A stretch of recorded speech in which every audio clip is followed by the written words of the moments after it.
இது உங்கள் அறிவோம் ஆரோக்கியம் நிகழ்ச்சி. இன்றைக்கு நம்ம நிகழ்ச்சியோட முதல் பகுதி மூலிகை மகத்துவம்ல எந்த மூலிகை பத்தி பார்க்க போறோம் அப்படிங்கறத வைத்தியர் திரு ராஜசேகரன் ஐயா அவர்கள் கிட்ட கேட்டு தெரிஞ்சுக்கலாம். வணக்கம் ஐயா. வணக்கம்மா. இன்னைக்கு மூலிகை மகத்துவம் பகுதியில எந்த மூலிகை பத்தி பார்க்க போறோம் ஐயா? இன்னைக்கு நம்ம பார்க்க போற மூலிகை சரக்கொன்றை. இந்த சரக்கொன்றை மூலிகை மரம் வகையை சேர்ந்தது. இதுல பாத்தீங்கன்னாக்கா சரக்கொன்றை, கருங்கொன்றை, செங்கொன்றை, மயில் கொன்றை, சிறு கொன்றை என்று பல வகைகளாக இருக்கு. அதுல இன்னைக்கு நம்ம பார்க்க போற மூலிகை சரக்கொன்றை பத்தி பார்க்க போறோம். இந்த சரக்கொன்றையினுடைய மலர்களை சிவனுக்கு சூடி வழிபட்டு வந்தார்கள். அதனால இது வழிபாட்டுக்குரிய மலராக கருதி வந்தார்கள். சுமார் 1000 ஆண்டுகளுக்கும் மேலாக இந்த சரக்கொன்றை மருத்துவ பயன்பாட்டில் இருந்து வந்து கொண்டிருக்கின்றது. மேலும் பார்த்தீங்கன்னா இது வந்து இந்த கேரள மாநிலத்தினுடைய மாநில மலராகவும் கருதப்படுது. அழகுக்காக இதை வந்து நிறைய அதாவது அலங்கார பொருளாக பயன்படுத்தி வந்திருக்கிறார்கள். நம்மளுடைய நோயை நீக்குவதற்கு இது எப்படி மருத்துவ குணமுள்ள மூலிகையா பயன்படுது அப்படிங்கறத பத்தி இன்னைக்கு நம்ம பார்க்கலாம். சரிங்க ஐயா. இப்ப இந்த சரக்கொன்றையினுடைய வேர் பகுதி, இலை, காய், பூ மற்றும் அனைத்து பாகங்களும், அதாவது வேர் பகுதி, மரத்தினுடைய பட்டை பகுதி, இலை, காய் மற்றும் பூக்கள் அனைத்துமே நமக்கு நோய் நீக்கியாகவும் உடல் தேற்றியாகவும் மூலிகை மருத்துவ பயனுள்ள பாகங்களாக நமக்கு இருக்கு. வேர் பட்டையை ஒரு 20 கிராம் அளவிற்கு எடுத்துக்கொண்டு இதில் 200 மில்லிகிராம் தண்ணீர் விட்டு நன்றாக காய்ச்சி அதை 100 கிராம் அளவிற்கு காலை மாலை 2 வேளையும் சாப்பிட்டு வருவதன் மூலமாக வயிற்றில் உள்ள கிருமிகள், புழுக்கள் மற்றும் வயிறு சம்பந்தமான கோளாறுகள், வாயு சம்பந்தப்பட்ட நோய்கள்லாம் நமக்கு குணமாயிடும். இந்த சரக்கொன்றையினுடைய வேர் பகுதியை நன்றாக பஞ்சு போல் நசுக்கி ஒரு 20 கிராம் அளவிற்கு எடுத்துக்கொண்டு அதை 1 லிட்டர் நீரிட்டு 1/4 லிட்டர் அளவிற்கு சுண்ட காய்ச்சி அதில் 5 கிராம் அளவிற்கு திருக்கடுகு சூரணத்தை இட்டு கலக்கி காலை மாலை, அதாவது அந்த கால் பகுதி காய்ச்சிருக்கோம் இல்லைங்களா, அந்த கால் பகுதியை பகுதியாக அதிலேயே பகுதியாக காலை மாலை 2 வேளையும் சாப்பிட்டு வருவதன் மூலமாக நமக்கு வரக்கூடிய சுரம், அதாவது நிறைய விஷக்காய்ச்சல்லாம் சொல்றாங்க இல்லையா, அந்த மாதிரி கடுமையான சுரம், தலைவலி போன்ற நோய்களுக்கும் இருதய நோய்களுக்கும் இது வந்து நல்ல பலனுள்ளதா இருக்கும். அதாவது ஒரு 10 அல்லது 15 தினங்களுக்கு சாப்பிடலாம். இருதய நோய் உள்ளவர்களுக்கு, ஜுரம் உள்ளவர்களுக்கு ஒரு 4-5 தினங்களுக்கு சாப்பிட்டாக்கா அந்த ஜுரம் குணமாயிடும்.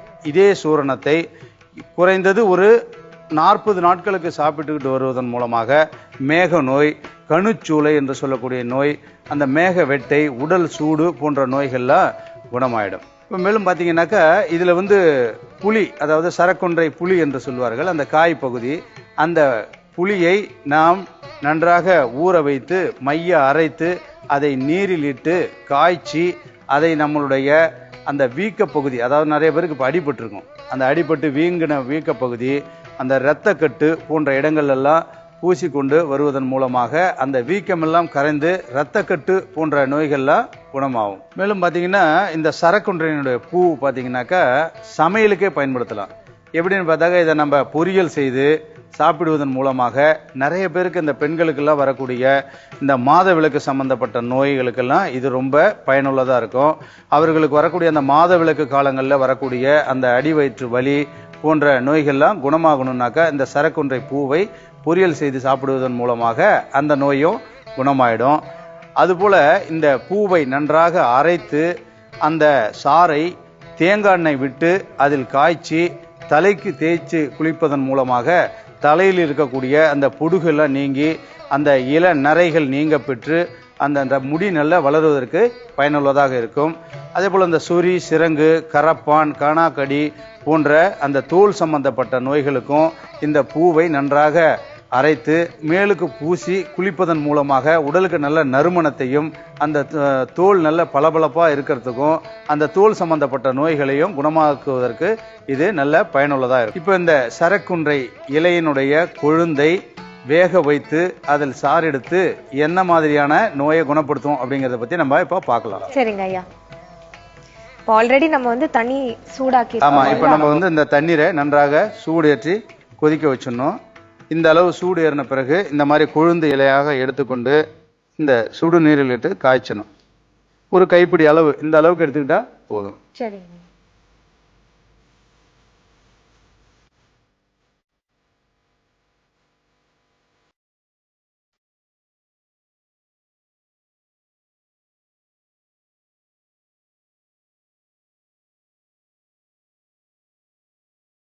இப்போ தண்ணியில் போட்ட உடனே நல்ல ஒரு நறுமணம் வருது, நல்ல வாசனையாக இருக்கும். ஆமாங்கய்யா. பொதுவாக எல்லாருக்கும் மூலிகைன்ன உடனே எல்லாருமே வந்து நினைக்கிறது கசப்பாக இருக்குமோ புளிப்பாக இருக்குமோ அப்படின்னு. நம்ம உடலுக்கு பார்த்தீங்கன்னாக்கா எல்லா சுவையும் தான் தேவை. நம்ம இனிப்பு சுவையை மட்டுமே சாப்பிட்டு பதிஞ்சு வச்சிருக்கிறோமோ அதை மட்டுமே நம்ம வழக்கமாக வச்சு சாப்பிட்டுட்டு இருக்கிறதால தான் நமக்கு மேலும் மேலும் நோய்கள் வந்து நம்மளை ரொம்ப படாத பாடுபடுத்துது. அந்த மாதிரிலாம் இல்லாமல் எல்லா சுவைகளும் நம்ம உடலுக்கு தேவை. அதனால எல்லா வகையான கீரைகளையும் நமக்கு என்னெல்லாம் கையில் கிடைக்குதோ அந்த கீரையெல்லாம் சாப்பிட பழகிக்கணும். குழந்தைகளுக்கும் நம்ம கற்றுக் கொடுக்கணும். முன்னாடிலாம் குழந்தைகள் தான் வந்து கீரை எல்லாம் சாப்பிட மாட்டாங்க. பட் இப்ப பெரியவங்களே வந்து சரியா சாப்பிட மாட்டாங்க. ஆமாம்மா, இல்லை இவங்களே சொல்லிடுவாங்க அந்த குழந்தை கீரைலாம் சாப்பிட மாட்டான் அப்படின்னு சொல்லி இவங்களே அந்த குழந்தைய சாப்பிட்ற குழந்தைய கூட இவங்க பழகி வச்சிருந்தானே அந்த குழந்தை சாப்பிடும். அதனால நம்ம குழந்தைகளுக்கு நம்ம தான் அந்த பழக்கத்தை உருவாக்கணும்.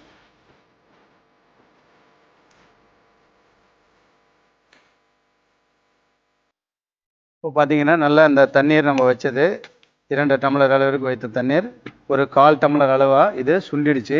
இந்த அளவில் காய்ச்சி வச்சுக்கிட்டு நம்மளுடைய அதாவது வயிற்றில் வரக்கூடிய வயிற்று பொறுமல், அதாவது செரிமான கோளாறு, அது மட்டும் இல்லாமல் பித்த நோய், அந்த வயிற்றில் இருக்கக்கூடிய கழிவுகள்லாம் வெளியேறாமல் அதில் கிருமிகள்லாம் நிறைய வந்துடும். அந்த கிருமி பூச்சிகள் அது போன்ற நோய்கள் எல்லாம் குணப்படுத்துறதுக்கு இது நல்ல பயனுள்ளதாக இருக்கும்.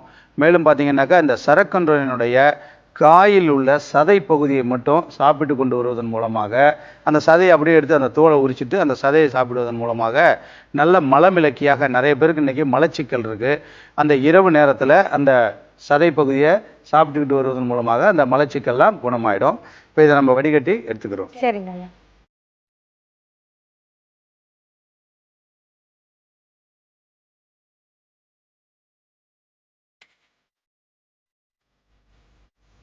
இப்போ நம்ம இந்த வடிகட்டிருக்கோம். இதில் வந்து நாட்டு சர்க்கரை, அதாவது சர்க்கரை உள்ளவர்கள் இந்த சர்க்கரையை நீக்கிக்கலாம். சர்க்கரை நோய் இல்லாதவர்கள் குழந்தைகள் முதல் பெரியவர்கள் வரை தேவையான அளவிற்கு இதில் 1 ஸ்பூனோ அல்லது 2 ஸ்பூன் அளவிற்கு இந்த நாட்டு சர்க்கரை இட்டு நன்றாக கலக்கி காலை மாலை 2 வேளையும் 200 மில்லிகிராம் முதல் 250 மில்லிகிராம் வரை பெரியவர்களுக்கும் 100 முதல் 150 மில்லிகிராம் வரை குழந்தைகளுக்கும் கொடுப்பதன் மூலமாக நல்ல மலமிளக்கியாகவும் வயிற்றில் உள்ள கிருமிகள் பூச்சிகள்லாம் போய் அவர்களுக்கு நல்ல ஒரு ஆரோக்கியத்தை கொடுக்கும்.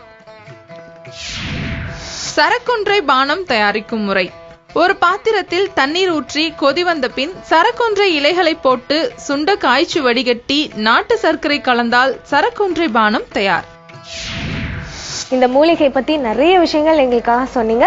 அதனுடைய செய்முறையும் எப்படி அப்படிங்கறத எங்களுக்காக இன்னைக்கு சொல்லியிருந்தீங்க. ரொம்ப நன்றி ஐயா.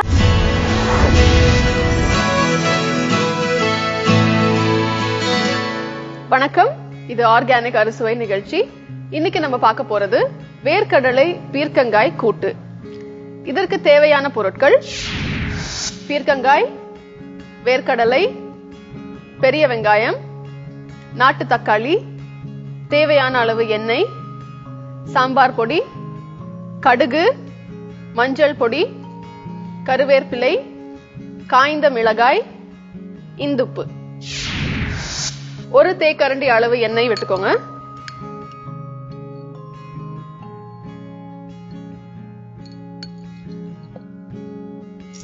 எண்ணெய் காஞ்ச உடனே இதுல கொஞ்சம் கடுகு சேர்த்துக்கலாம்.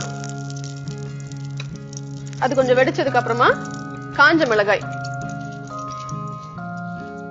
ஒரு 3 காஞ்ச மிளகாய் அப்படியே கிள்ளி போட்டுக்கோங்க.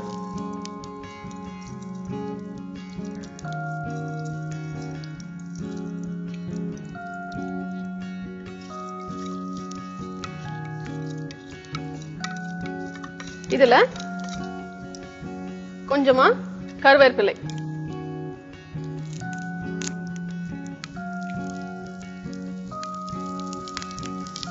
ஒரு 2 நிமிஷம் அது வெடிச்சதுக்கு அப்புறமா வெங்காயம் சேர்த்துக்கலாம்.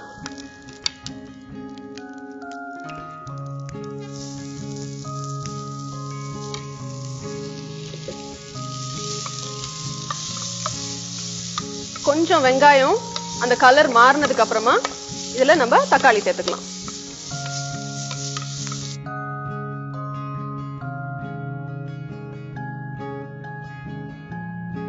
நாட்டு தக்காளியா பார்த்து யூஸ் பண்ணிக்கோங்க. அப்ப அந்த புளிப்பு டேஸ்ட் உங்களுக்கு நல்லா வரும்.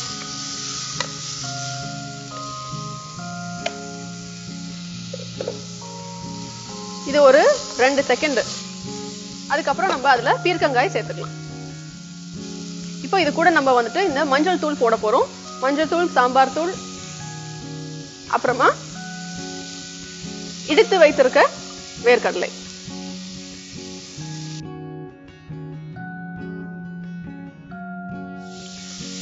இத கொஞ்சம் வதக்குனதுக்கு அப்புறமா இதுலயே நம்ம தேவையான பொடி, உப்பு அதெல்லாம் சேர்த்துக்கலாம். கொஞ்சமா ஒரு கப் அளவுக்கு தண்ணீரும் சேர்த்துக்கலாம்.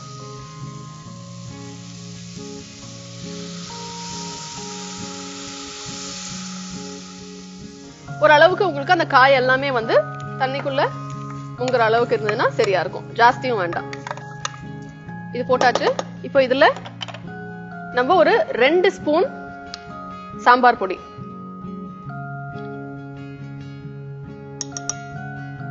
ஒரு அரை ஸ்பூன் மஞ்சள் தூள், அப்புறம் தேவையான அளவு உப்பு, இந்துப்பு. அவ்வளவுதாங்க. இத கலந்துட்டு நம்ம இப்ப மூடி போட்டுடலாம். இது எப்படி உங்களுக்கு ஒரு 3ல இருந்து 4 விசில் வரைக்கும் போகும். அதுக்கு நடுவுல நம்ம வேர்க்கடலையே இடிச்சு வச்சுக்கலாம். இது ஒரு 3ல இருந்து 4 விசில் வர வரைக்கும் நம்ம வெயிட் பண்ணலாங்க. இப்போ நம்ம வேர்க்கடலையை வந்துட்டு தோலோட இருக்க வேர்க்கடலையை கொஞ்சமா ரொம்ப சிறிதளவு எண்ணெய் விட்டுட்டு அதை நல்லா நீங்க வதக்கிட்டு அதுக்கப்புறமா தோலை எடுத்துட்டு இடிச்சுக்கோங்க. அது முழுசா பவுடரா இடிக்க வேண்டாம். கொஞ்சம் 1-2 இருந்ததுன்னா சரியா இருக்கும். இப்போ இந்த கூட்டு எதனால வந்துட்டு உங்களுக்கு ரொம்ப ஸ்பெஷல் அப்படின்னு பாத்தீங்கன்னா, குழந்தைங்களுக்கு ஜெனரலாவே கூட்டு அப்படின்னா வந்துட்டு அவங்க சாப்பிட மாட்டாங்க. காய் அப்படின்னாலே அவங்களுக்கு வந்துட்டு விரும்ப மாட்டாங்க. அவங்களுக்கு பிடிச்சிருக்க காயின்னு பார்த்தா கண்டிப்பா வந்துட்டு பீர்க்கங்காய் அவங்க வந்துட்டு சாப்பிட போறது இல்ல. இப்போ இந்த பீர்க்கங்காயில நீங்க வந்துட்டு அவங்களுக்கு பிடிச்சமான வேர்க்கடலையே கொஞ்சமா நீங்க பொடி பண்ணி சேர்க்கும் போது அதோட பிளேவரே உங்களுக்கு மாறிடும். அது மாறும்போது இது வந்துட்டு வெறும் ஒரு தனியா ஒரு சாதமாவே நீங்க வச்சுக்கலாம். இத வந்துட்டு அப்படியே சாதத்தோட நீங்க வந்துட்டு பிசைஞ்சு கொஞ்சமா நெய் விட்டு கொடுத்தீங்கன்னா குழந்தைங்க நல்லா விரும்பியே சாப்பிடுவாங்க. இந்த வேர்க்கடலையில வந்துட்டு இல்லாத நல்ல குணங்கள் இல்லைங்க. அதுல வந்துட்டு உங்களுக்கு அயர்ன் நிறைய இருக்கு, கால்சியம் நிறைய இருக்கு, ஃபேட் இல்ல, 0% ஃபேட்டுங்க. அதனால இது வந்துட்டு உங்களுக்கு ரொம்ப ரொம்ப நல்லது. அதனால நீங்க முடிஞ்ச அளவுக்கு இந்த மாதிரி நல்ல பொருட்களை நம்ம சமையல சேர்த்துக்கிட்டோம் அப்படின்னா நம்ம குழந்தைங்க கொஞ்சமா சாப்பிட்டாங்கனாலும் அதுல அவங்களுக்கு தேவையான அளவு சத்து கிடைக்கும். அதனால இதை நம்ம வந்துட்டு கண்டிப்பா பயன்படுத்துவோங்க. அதே மாதிரி பாத்தீங்க அப்படின்னா இப்ப புதுசா வந்துட்டு ரிசர்ச்ல என்ன சொல்றாங்கன்னா, நம்ம எந்த இடத்துல பிறந்திருக்குமோ அந்த இடத்துல விளையிற தானியமா இருக்கட்டும், காயா இருக்கட்டும், பழமா இருக்கட்டும், அதை நம்ம உண்டோம் அப்படின்னா அதுவே நம்மளுக்கு வந்துட்டு சத்து அப்படின்னு சொல்றாங்க. நம்ம வந்துட்டு ஆஸ்திரேலியால கிடைக்கிற ஆரஞ்சையோ இல்ல வந்துட்டு அமெரிக்கால மட்டும் கிடைக்கிற ஸ்ட்ராபெரியோ சாப்பிடணும்ன்ற அவசியம் இல்ல. இம்போர்ட்டட நம்ம கொஞ்சம் அவாய்ட் பண்ணிட்டு நம்ம ஊர்ல கொய்யக்காய், வாழைப்பழம், சப்போட்டா, பப்பாளி இந்த மாதிரி பழங்களை வந்துட்டு நம்ம குழந்தைங்களுக்கு பழக்கணும் அப்படின்னா அது கண்டிப்பா அவங்களுக்கு வந்துட்டு நல்லதுதான் செய்யும். இப்போ இந்த விசில் வரட்டும். வந்த உடனே நம்ம இந்த வேர்க்கடலையை சேர்த்துக்கலாம். இப்போ இதுல 3 விசில் வந்துருச்சுங்க. நம்ம ஸ்டவ் ஆஃப் பண்ணிக்கலாம். இது கொஞ்சம் அந்த இதுல வெப்பம்லாம் கொஞ்சம் கம்மியானதுக்கு அப்புறமா நம்ம இதை ஓபன் பண்ணி பார்க்கலாம். இது அடுத்தபடியா நம்ம பண்ண வேண்டியது என்னன்னு பாத்தீங்கன்னா, இந்த இடிச்சு வச்சிருக்க பொடிச்சு வச்சிருக்க வேர்க்கடலையை இதுல சேர்க்க வேண்டியதுதான். இப்போ இந்த வேர்க்கடலையை பத்தி உங்களுக்கு வந்துட்டு நான் கண்டிப்பா சொல்லியே ஆனுங்க. வேர்க்கடலை வந்துட்டு ஒரு சூப்பர் ஃபுட். அது ஏன் அப்படின்னு பாத்தீங்கன்னா அதுல வந்துட்டு இல்லாத சத்தே இல்லை உங்களுக்கு. அதுல வந்துட்டு வைட்டமின் B6 ஒரு அரிய வகை வைட்டமின் உங்களுக்கு அதுல கிடைக்குது. நீங்க அதை அப்படியே பச்சையா சாப்பிட்டீங்கனாலே போதுங்க. நீங்க வந்துட்டு வேற எதுவுமே செய்ய வேண்டாம். இதுல வந்துட்டு உங்களுக்கு ஃபைபர் கண்டென்ட் ரொம்ப ஜாஸ்தி. அந்த தோலோட நீங்க சாப்பிடும்போது அதோட ஃபைபர் கண்டென்ட் ரொம்ப ஜாஸ்தி.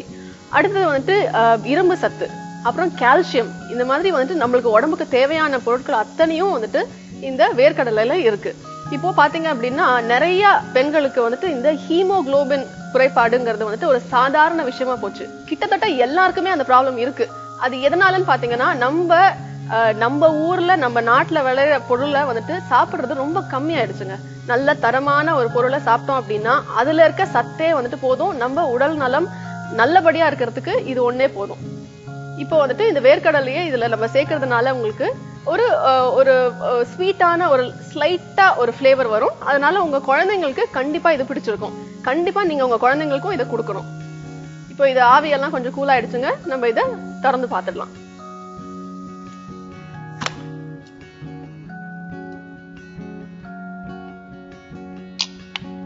பாத்தீங்க அப்படின்னா நம்ம பீர்க்கங்காய் நல்லா வெந்திருக்கு, நல்லா மேஷ் பண்ற மாதிரி இருக்குங்க. இந்த கன்சிஸ்டன்சில தான் இருக்கணும் உங்களுக்கு. இப்போ நான் ஸ்டவ் மறுபடியும் ஆன் பண்ணிக்கிறேன். ஆன் பண்ணிட்டு அதுக்கப்புறமா இந்த வேர்க்கடலை பொடியை நம்ம இதுல சேர்த்துக்கலாம்.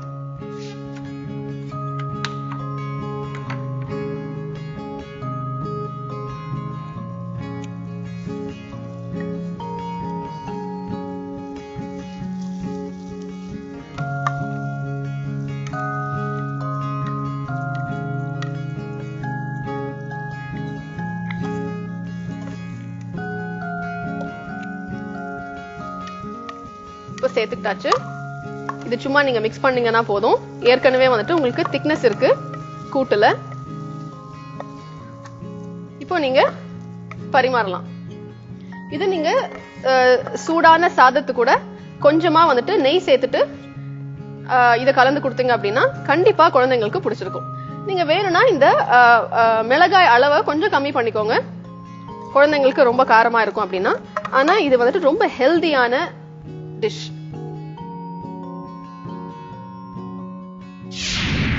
வேர்க்கடலை பீர்க்கங்காய் கூட்டு செய்யும் முறை. ஒரு குக்கரில் நல்லெண்ணெய் விட்டு அது சூடானதும் கடுகு, காய்ந்த மிளகாய், கருவேப்பிலை, வெங்காயம், தக்காளி மற்றும் தோல் நீக்கி நறுக்கிய பீர்க்கங்காய் போட்டு வதக்கி அதனுடன் தண்ணீர், சாம்பார் பொடி, மஞ்சள் தூள் மற்றும் இந்துப்பு சேர்த்து வேகவிடவும். நன்கு வெந்ததும் அதில் தோல் நீக்கி பொடித்த வேர்க்கடலை கலந்தால் வேர்க்கடலை பீர்க்கங்காய் கூட்டு தயார். இந்த கூட்டை நீங்க கண்டிப்பா உங்க வீட்ல செஞ்சு நீங்களும் சுவைத்து பாருங்க, உங்க குழந்தைங்களுக்கும் கண்டிப்பா கொடுங்க. இந்த காம்பினேஷன் எப்படி இருக்குன்னு சொல்லி நீங்க கண்டிப்பா எங்க கிட்ட சொல்லணும். மீண்டும் அடுத்த ஆர்கானிக் அறுசுவை நிகழ்ச்சியில உங்களை சந்திக்கிற வரைக்கும் விடைபெறுகிறேன். நன்றி, வணக்கம்.